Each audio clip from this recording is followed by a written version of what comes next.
Hi, I'm Candlestick, and today my rant is on the mostly unknown lore of Bionicle and why it's so good. So, uh, there is so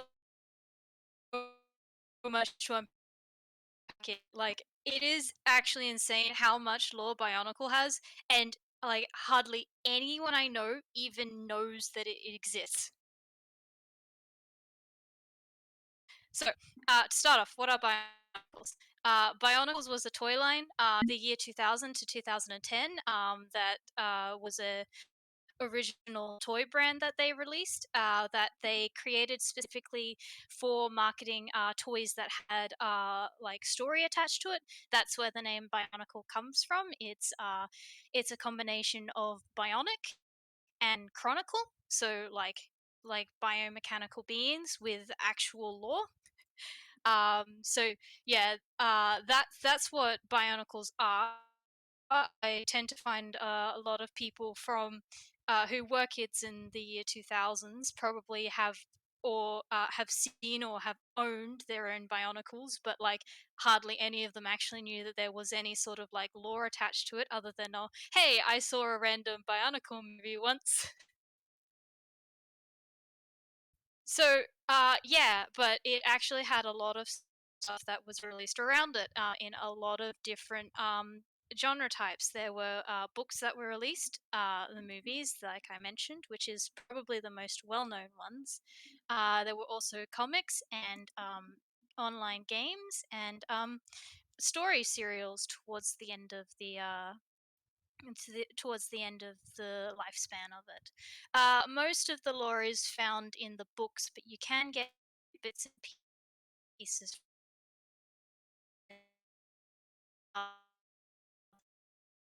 the give. But if you were to look for just one source of like what, like to give you the biggest overview of the Bionicle lore, it's the books. All right, so to start off with, first 4-ish years, I think, was focusing on the team, the Toa Mata elemental powers. You have Tahu, who is fire, Gali, who is water, and also the only female because it was directed towards boys, so you know that one token female character at that time. Uh, Kakaka, who is ice, Pahatu, who is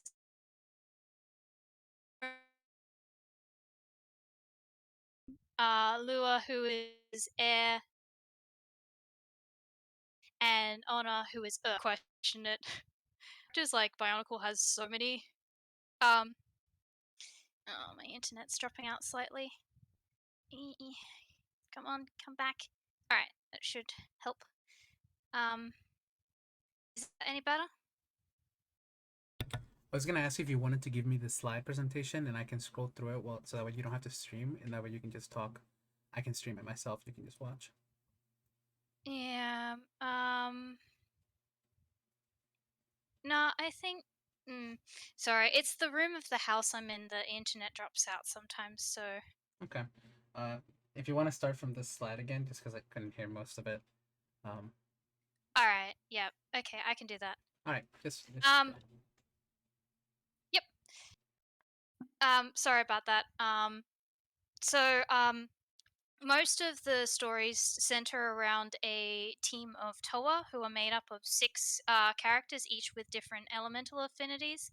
Red for fire, white for ice, blue for water, green for air, brown for earth. Brown for stone and black for earth. Yes, there is stone and earth. Don't question it.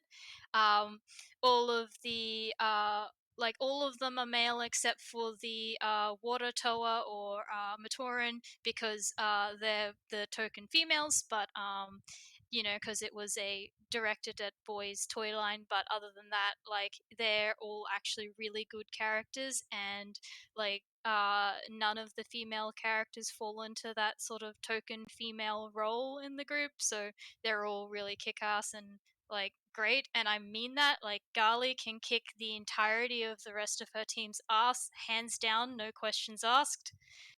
Um, they're all wonderful, and I love them. Um, even if they are so dysfunctional, like honestly, the first four books, it is like the thing that goes over and over again is we should work together as a team, but I don't like you, so we're going to do our own separate things, and then we're going to have to get our butts kicked until we learn that, oh yeah, we actually do need to work as a team again. But they're great, and the banter is great, and I love them.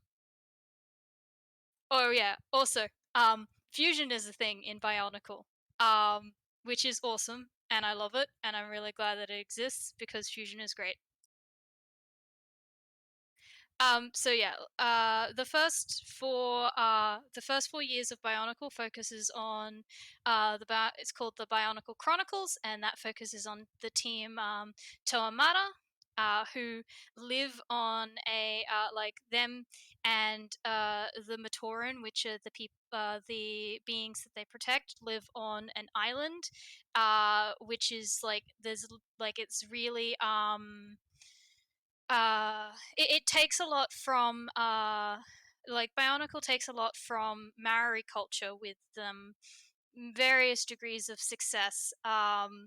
But one of the things that's really cool is like these are biomechanical beings, so half mechanical, half organic, but they're set in the setting at the very beginning of literally like sort of island culture with like nothing else there but them, which is like a really interesting setting. And the different books that they go through in that stage is just like them fighting off the corrupted rahi, or like animals, like bionicle animals that exist on the island that have been attacking the Tauran for 1,000 years, and like finding masks to give themselves more powers so that they can fight Makuta, who is the bad guy. Um, who's been sending the Brahi after the Matorans so that he will like leave them alone. So yeah, like it's it's a really cool idea, really unique, and it's um it's like one of those things that like it's just like it's a really simple premise, but it's just done really well. Like the characters are really engaging, and the setting is really unique, and there are some really cool like concepts and stuff which makes it really interesting to read. um the Nui Game is also like a um, takes place during the first book, and you sort of get to experience it from the Matorans' perspective. So these are the Matoran. They're all really good beans, and you get to play as Takua, who is excellent. And ends up being really important to the series, and you like find out over the time that if you put it together, he's actually had his memory wiped like 3 separate times, um, which is like a little bit traumatizing when you think about it. But he's fine. Um, but yeah, the art in this game is it's really simple but really cool, and the music is also like really awesome. It's yeah, you play this game for like the story and the art, because like it's got some really unique and gorgeous like landscapes, which I didn't put pictures of in here, but it does. And some really cute characters, like look at this crab. You get to ride this crab. How can you say no to that? um so yeah, like right off the bat, like to start with, it's really good at introducing a whole bunch of like a lot of characters, but all of them are very interesting and lovable like straight away. So after they save the island from Makuta and the like corrupted Rai, the next thing Makuta sends is the Borok, which are really interesting because they basically just destroy everything in sight. And they have these krana inside of them, which they can like pop out and like force onto the faces of the Matoran and stuff and mind control them to help them like destroy everything, which is like really creepy and done really well. There's like that one character there, Lua, ends up getting mind controlled twice in the span of 2 books. But like rather than just brushing it off, there is an actual plot line where he struggles, like he grapples with the fact that he has been mind controlled and isn't sure if he's going to be reliable to his team and there's a really touching scene where um he's um he's basically like expressing these fears to some of his other teammates and they're like but we're here with you and we'll make sure that nothing happens. But also then like other teammates who is like, I'm not sure if I trust him because I'm not sure if he's going to like turn on us. And it's like they all go through like little character arcs in that book and it's great. And then after that comes the Mask of Light, which is essentially like um and this is the first it's a the book adaptation is of the movie, which is the first movie that they made. So this is probably like the one piece of like Bionicle lore that if you have seen any of it, you probably know, which follows Takua and Jala as they like travel around the island with this mask of light that Takua found, trying to find the Toa of Light who's supposed to defeat Makuta. And like um at the end of it, like Makuta sends a Rakshi after them to basically stop them from completing their mission. And at the end, Jala takes a blast meant for Takua and is killed. And that's like an emotional moment for Takua. And then he realizes that what he has to do and puts on the mask and becomes the Toa of Light. And then fights Makuta in so there's also this thing called Coley, which is like a sports event that the Matoran have, and so like Takua basically fights Makuta in a Coley battle, but like with much higher stakes, and then the others all arrive there, and Makuta's just like, none of you will leave here alive, and at that like um Takua pushes him or Takanova at this point because his name changed when he became a Toa.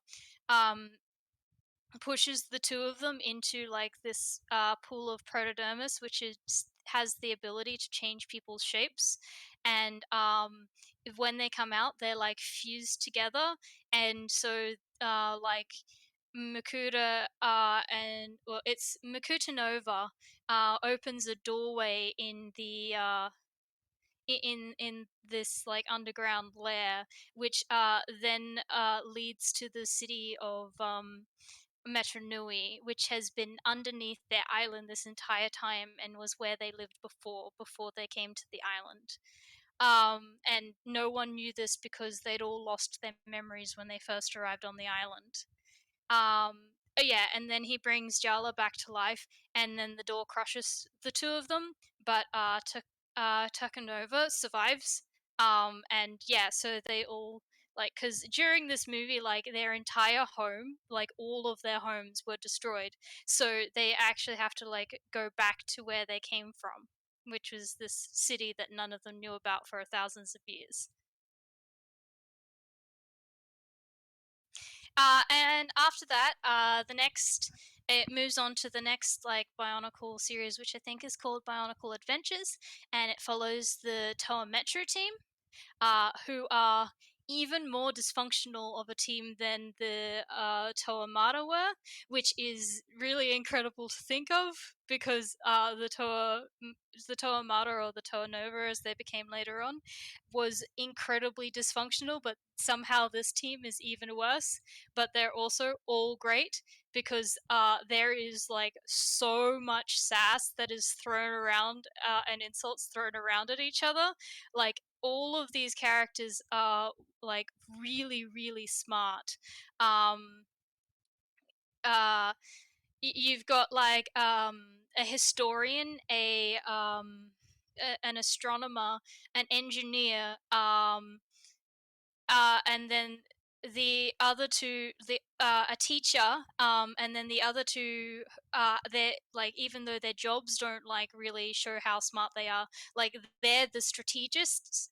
So like you've got six really really intelligent characters just like going at each other or for the next four books. And like a lot of people is this is their favorite arc because these characters like go through so much more, and they they make for like really interesting analysis afterwards. Uh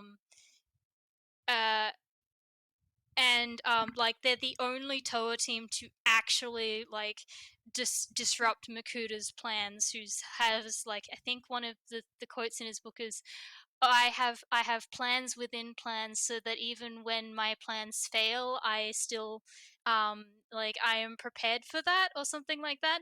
And yet this team, this is the like, and has been doing it for thousands and thousands and thousands of years, like towards his goal. And this is the team that in all of his years of doing this were the ones that disrupted his goals and made and pushed his plans back by 1,000 years.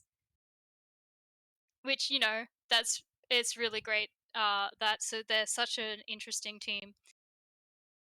Um, so yeah, then so with the new book series, the genre also changes because the setting changes, and you get like backstory on where the Matoran came before, which was a dystopian futuristic setting with like robot police that like made sure that all of its citizens were doing their jobs and never like slacking from them and stuff. But like this is what they all grew up in, so they all like, this is an amazing home and I love it, and why would I ever leave it? Which is a big theme of like this series, because you ultimately know that they do end up living on the island by the end of this, but you don't know how yet. So yeah, like this series, like this section of the series actually covers some like really interesting stuff on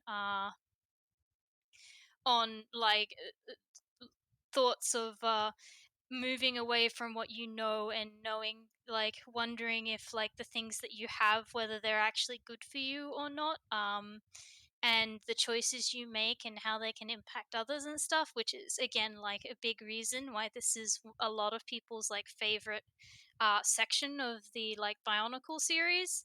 And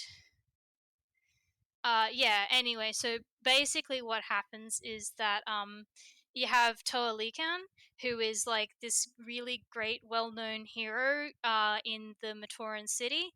But he gives Toa stones to the six Matoran at the time, and they get turned into the new Toa team um, before he gets captured by bounty hunters, or shadow hunters as they're called in this universe, and gets like taken away somewhere. And so they've like these new Toa had just trying to figure out like this plan that's been put into place that they've got to stop, but don't know what it is and don't know anything about how to be Toa and don't like each other, but they've got to like work together anyway. So these books is about them like working together to like figure out what's going on, and put a stop to it. So like the first couple is about Mukuta's plans to put the Matoran to sleep in like these pods. Um, and Mukuta's been like secretly um role playing as the leader of the Matoran Taruga Doom, and like that's worked out towards the end, and the Toa team only realize this when it's like just too late, and Makuta causes like the twin suns to go out, and the Earth, like there's like a giant earthquake, and in this like, and turns into like this giant like cloud of smoke that like absorbs his own hired help and tries to absorb the rest of like the Toa team as they escape with some of the pods. And as they're trying to escape, Leekin sacrifices himself for them, and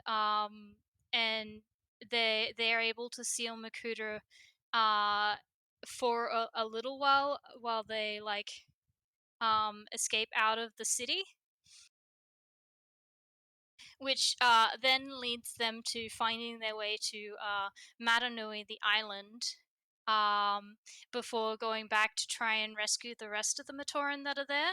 But when they get back, they realize it's been overrun by Visorak, which are like Bionicle spiders, and they are really really creepy because like they just hunt and kill everything, and they like trap the Toa team and turn them into like half half Rahi, and then like in this state is how the Toa team like they have like a huge falling out and emotional crisis, and like Vakama, who's the leader, ends up like going over to the bad guys for a while because he's like so upset about what's happened and how the others are treating him, even though you know it was his fault that they'd walked into the trap because he'd been so dead set on Leekin gave us this job to take care of the Matorans, so we're gonna do it even if it means being stupid and walking straight into a trap. Um, but so he goes like uh really like bad for a while, but then the others like when they're like come to rescue like to stop the Visorak and their leaders, and there's like really emotional moment where they like get through to him and then are like it's okay, like we're gonna get through this together, and so they defeat the bad guys, but in the process of it, they release Makuta from the prison they'd sealed him in the before they left. So they do manage to get the rest of the Matoran to the island of Matanui, and are able to use their Toa powers to restore, like, bring them all back to life. But the Matoran have no memories of what happened before, and they can't go back to their city because Makuta's in the way, and so they've got to live up on this new island while Makuta tries to like attacks him then for the next thousands of years before the Toa Mata arrive and starts the beginning of like the beginning of the books series. Um, Yeah, and so then after that, it's about 2008 by this point, and we get on to Bionicle Legends, which begins to explain like what the forward plan is because like in the last thing we found out that the Great Spirit of Matanui, who is like the Bionicle's god, um, had been put to sleep by Makuta during the events of what happened on Metro Nui, and so it's the Toa Nova's job to like bring to awaken Matanui, and the Taruga tell like they're all back in Metro Nui now, and they're trying to like put the city back together, and the Turaga who were the Metro, the uh the Toa Metru from like the last series before they gave up their power to become Turaga to lead the Matoran. They tell the Toa Nova that they've discovered that the spirit of Matanui is dying, and if they don't find a way to save him, that it's gonna spell the end for the entire universe. And so like they have to go find the Mask of Light, the Mask of Life to do that, and so they go off to Voya Nui where they think it's hidden. But when they get there, there's like these bad guys called the Paraka, who are so like, how do I describe the Paraka? There are sheer charisma and absolutely no moral compass put into a group of six dysfunctional beings. They're great. They're terrible, but they're great and they're really entertaining. Um, and they fight the Toa Nova and win. They like defeat them, and so then we go back to like Metro Nui and a bunch of the Matoran who don't have any like magical powers or anything like that. So they're like really not suited to fight, but they know something's up and they know that the Toa Nova are no longer there, but they've not been told where they are. So they're like, we're going on strike until you tell us what's going on. And then they do get told, and a group of them sneak away to go help out their Toa, um, because they're like, this is so important, they're going to need help. And they literally like they take a path that takes them through literal hell to do that. And then along the way they get turned into the Toa Inka, and arrive on the island and are able to free the Toa Nova, and then like go through the like underground tunnels to beat uh beat the Paraka to the Mask of Life before it flies off to the underwater city of Mahri Nui.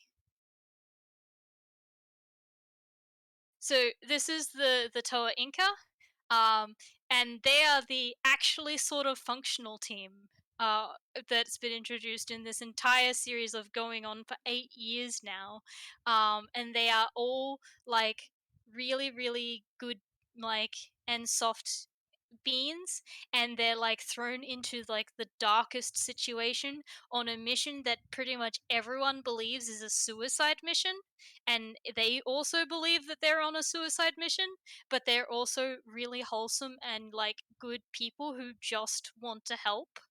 um so like they're really like they're also really good, and like all of these teams have excellent like banter and interactions with each other, and really like soft moments where they have like emotional heart to hearts and stuff, and it's really good.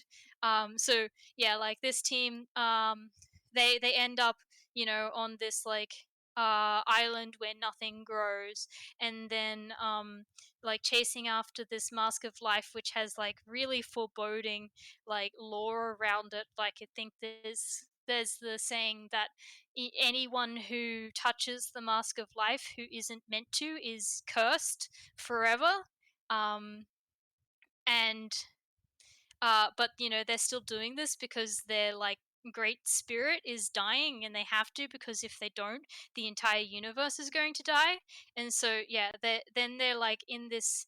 The next stage is they go to this underwater city, like chasing after the mask, and there are Matoran down there who have been like slowly being um like they're in this fight against like six warlords who had been trapped in like a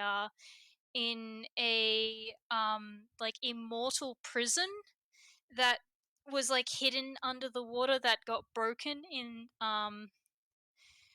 during the events of the Shattering, which was what happened in Metro Nui, like when Makuta put Mata Nui to sleep. And so they've been like, they escaped, and they've been like fighting each other, and also like slowly killing off the Matoran that have been just trying to survive in this like underwater. Like, and they have no way to get back up to the surface. So until like the Toa Inka who get turned into the Toa Mari arrive. So like there's this really like epic like sort of battle of wits as the six Toa have to fight off like these six warlords and their like armies of underwater creatures in a battle that they can't um like where they're like completely outgunned but have to try anyway. And they successfully get the Mask of Life, because Motoro, who is the Tower of Ice in this team, he was chosen when they way back when they were actually leaving and going through like trying to find the Toa Nova before they became Toa themselves.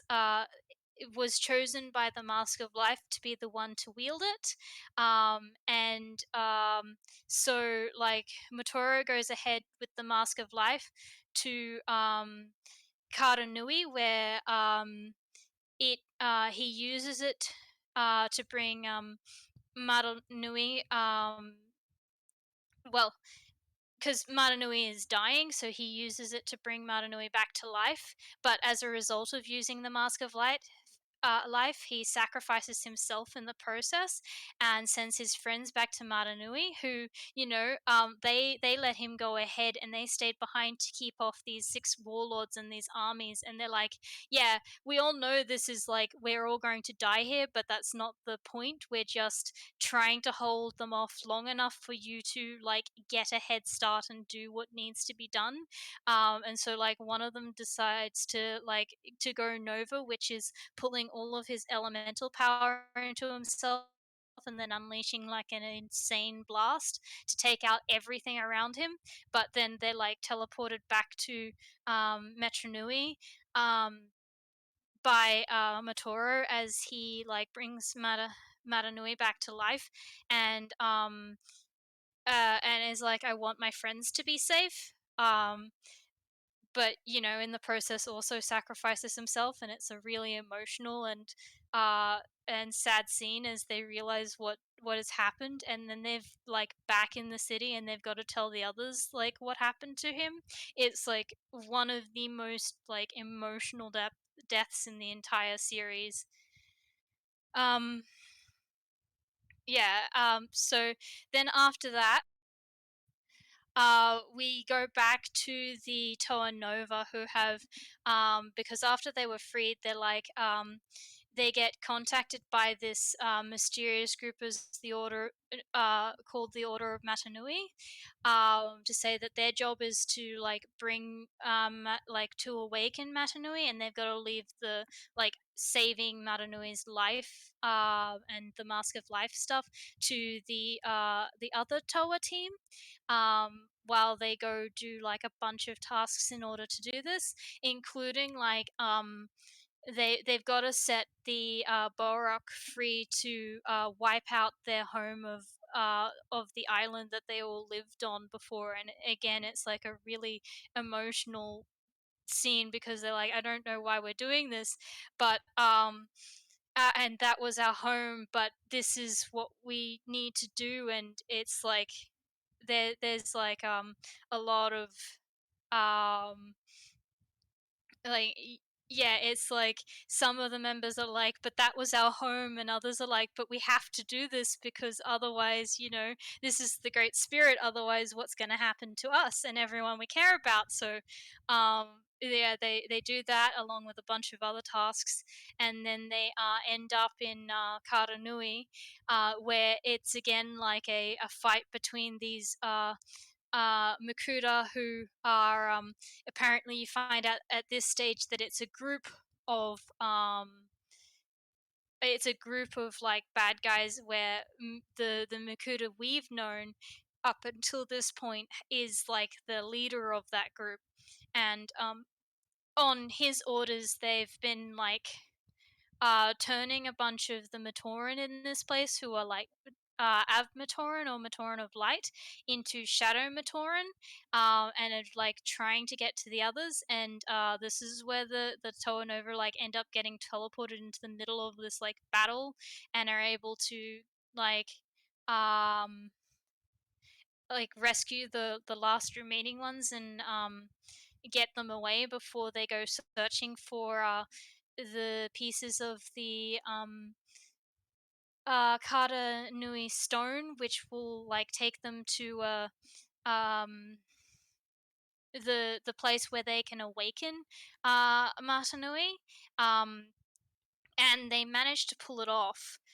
Even then the Makuta are fighting them, and like a few of them put together that this is too easy because these Makuta are much stronger than we are. Why are they letting us survive? And you don't find out until later that that's because their job was just to slow them down, not to actually stop them from awakening Maranui. And so they do manage to awaken Maranui, along with the help of the Mask of Life, which ends up with its own body at this point and helps them out and eventually sacrifices itself to reawaken Maranui. But like doing so causes the entire place of Karanui to become like full of energy that would destroy every living thing inside it. So like Takanova arrives and helps get everyone other than like the Makuta at that point, because they're um like they're like there's no way they can get to them in time out of there, but like in the process all of the other Makuta are destroyed, which you find out was like the big Makuta's like plan the entire time. So yeah, the Toa team, the Toa Nova successfully do their mission of restoring like Maranui back to life and being awake again. And everyone goes back to Metronui to find out that it did in fact work. And oh yeah, Maranui was a giant robot, and everyone inside him helps him function. This is the lore reveal. At this point, it's been 10 years since Bionicle started, and this was the plan from the start. There have been little bits and pieces of like lore pointing to this from the very first book and the very first game.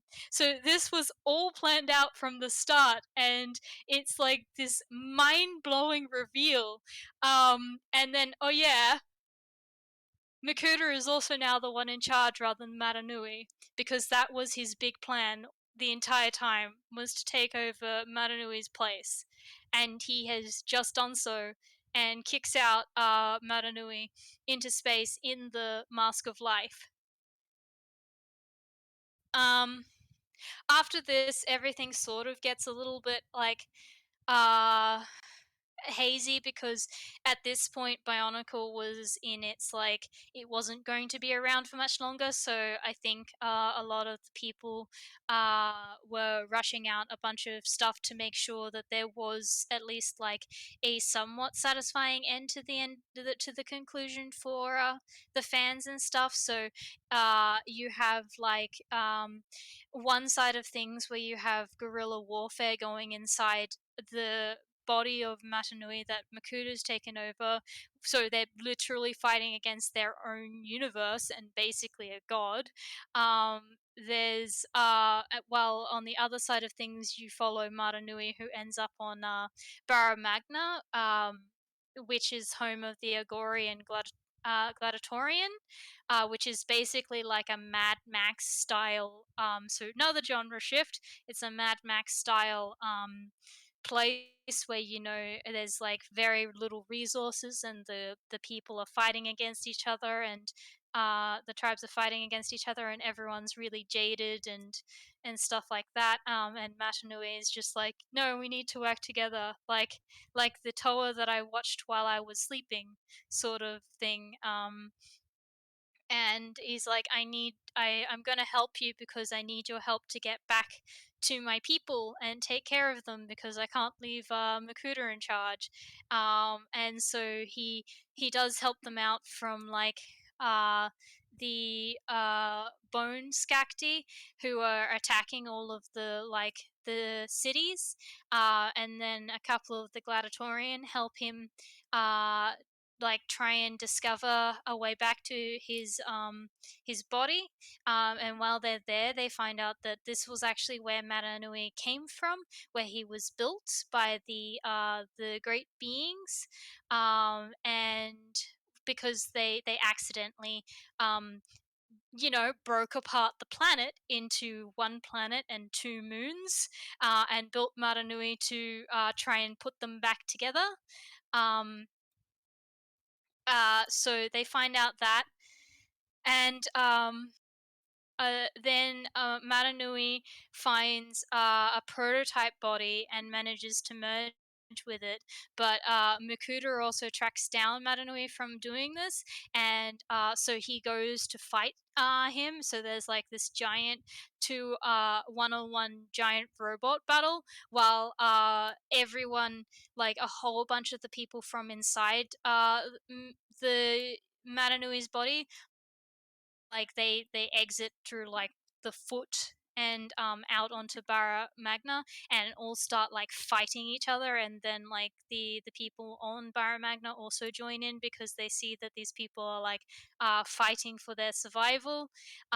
So like absolutely epic giant battle, and as like these robots are like throwing their powers around, they actually end up bringing the moons in, like down towards the planet, and like to reform the planet. And as that's happening, Matanui takes a chance and pushes Makuta into one of the incoming moons and smashes his head in, killing him for good, but also like killing a bunch of the people inside him accidentally, but you know um and yeah, that's the end of the Bionicle story. Like everyone ends up on Spherus Magna, and like the reformed Spherus Magna, and Matanui ends up going dormant inside the Mask of Life, and that's the end of the series. Some of the other stuff that makes Bionicle great, really great and unique, is romance isn't canon. There's like a whole bunch of like things that seem romantic that sort of dispute this, but it's like technically not canon, according to the head director of the Bionicle lore. So this means that shipping wars aren't a thing, which is great. Doesn't stop people from shipping characters together, but basically no one can say that their ship is correct, and everyone sort of celebrates like having ships or not having ships, and it's a really really nice community because of that. It's like one of the best things about the Bionicle fandom. Um, there's also like I've mentioned a few times, there's like fantastic banter and team dynamics. Like Bionicle is one of the best things I've ever seen at introducing a whole bunch, or like a whole cast of different characters, and making them all really interesting and enjoyable to interact with. Like you don't mind that it's just throwing like 20 different characters at you, because you're like, these are all great. I love them. I want more of all of them. And it's like, it's really great in that regard. Um, Also, the characters are really interesting from both sides, like the heroes and the villains. Like not just cookie cutter, like they do fall into some tropes sometimes, but they're not like one dimensional tropes. They're all really interesting characters who have like unique personalities and group dynamics, and actual character arcs, which is like really nice to see, especially like the beginning team, the Toa Nova, end up like having, like, you see them change over the decade and grow into this, like, from this dysfunctional team at the start to the heroes they were supposed to be, like they were called at the start and always supposed to be at the end of it. And it's really really good. Also, like, it also covers so many different genres and unique worlds and stuff, and it's got a lot of like complex themes and topics and stuff it covers, which is like really interesting, especially because this is like supposed to be a kids series, and for the most part it like the style of the writing and stuff still reads like a kids series, but it's not dumbing down the material for kids, and it makes it enjoyable to read like at any age. And yeah, there's also like so much body horror and mind manipulation and death that's just casually mentioned and moved on from. Like, it's that sort of stuff that, like, it's not until you like actually pause to think about it that you go, Oh man, that's really screwed up actually. And that sort of thing normally isn't my thing, but it's done really, really well. And it's done in a way that sort of like never takes away from the horror and the terribleness of it, but also manages to keep the story really positive and like no matter how dark things are, there's always those who will step up and like help make the world a better place, and it's like a really uplifting message at the end. Also, I had to have a little point about Vezin, who I've not mentioned at all, but is like one of the best and most entertaining characters to come out of the series, who is basically half of a person because that person got split into two beings and he's like one half of them, ended up getting fused to the mask of life for ages to like protect it, and sort of got driven insane and then got separated from it, and then manages to somehow fuse himself to another mask, but this time a mask of dimensions, which means he's like for the rest of the series he's like multi-track drifting through dimensions, and it's one of the most entertaining things there is. And yeah, that's Bionicle. I'm not sure how long this speech has gone through for, or if I've taken a breath at all during it, but it's really good. You should read it. If you um Crosswired Freak on Tumblr has got the book series that you can download and read, and they're really, really good. And you should totally check out Bionicle because more people need to know about how amazing this lore that like is almost completely unknown is, and it's great. Also, go watch Bionicle lore in 5 minutes because that is a great video.